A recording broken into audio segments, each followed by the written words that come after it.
Hello friends, तो आज हम पढ़ने वाले हैं क्लास 9 का एक टॉपिक जो कि फंडामेंटल यूनिट ऑफ लाइफ यानी कि सेल चैप्टर से है, सेल साइकिल।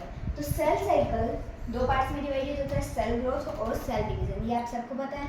सेल ग्रोथ के भी तीन फेजेस होते हैं। फर्स्ट है S phase, second one is G1 phase and third one is G2 phase. And then comes cell division. Cell division is also divided into two parts, mitosis and meiosis. Mitosis is further divided into two parts, cytokinesis and karyokinasis. So what is cytokinesis? Cyto means cytoplasm and kinesis means division. So it means cytokinesis is the division of cytoplasm. Then comes karyokinesis. What is karyokinesis? Karyo means nucleus, kinesis means division. So karyokinesis is division of nucleus. Then comes meiosis, the second part of cell division. It is also further divided into meiosis first and meiosis second. Meiosis second is just similar to mitosis. And I have to tell one thing to you friends that जो cell growth वाला जो topic है ये अपने syllabus में नहीं है class 9 की, ये क्लास 11 में आता है, इसलिए अपने को अभी सेल डिवीजन ही कवर करना है। तो चलो आगे फर्दर सेल डिवीजन को कवर करते हैं।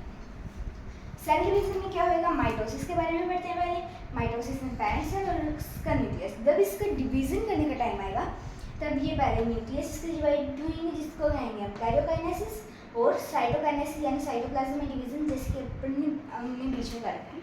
फिर ये टू डॉटर सेल्स में चेंज हो जाएगा धीरे धीरे। माइटोसिस में एक चीज़ सबसे इम्पोर्टेंट है, कई बार एग्जाम्स में पूछा भी जाता है कि जब पेरेंट सेल में 46 क्रोमोसोम्स रहेंगे तो दोनों डॉटर सेल में भी 46 क्रोमोसोम्स ही रहेंगे। ये दोनों डॉटर सेल्स हैं, ये parent cell. The parent cell में 46 क्रोमोसोम्स हैं, कोई भी ह्यूमन है उसमें 46 क्रोमोसोम्स होते हैं। पेरेंट सेल में 46 क्रोमोसोम्स है तो दोनों जो डॉटर सेल्स हैं उनमें भी 46 क्रोमोसोम्स ही रहेंगे। Then comes meiosis. Meiosis is also divided into two parts, meiosis first and meiosis second. चलो मैं तुम्हें एक रीज़न बताऊंगी कि meiosis second सिमिलर क्यों है माइटोसिस। चलो पहले इसका देख लेते हैं।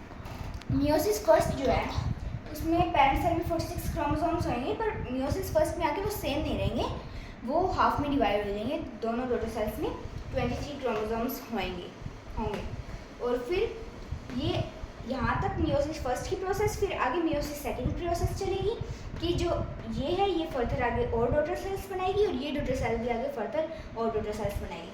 तो अब जो न्यू डॉटर सेल्स फॉर्म होंगी उसमें जो पहले वाली यानी कि इनकी डॉटर सेल्स जो थी उनके जितने ही क्रोमोसोम्स होंगे, यानी कि ये सेम माइटोसिस वाले फील लेते हैं, बिल्कुल सिमिलर है माइटोसिस के, इसलिए ये इसको यहाँ पे दिया गया है सिमिलर टू माइटोसिस। ओके, तो यहाँ पे ये आगे होएगा, ये फर्दर डिवाइडेड होता चल जाएगा। इसको दो पार्ट्स में डिवाइड करेंगे, फिर meiosis फर्स्ट प्लेस लेगा, फिर इसको दो पार्ट्स में और डिवाइड करेंगे तो ये meiosis सेकंड प्लेस लेगा। तो ऐसे ही होते होते सारा हो जाएगा।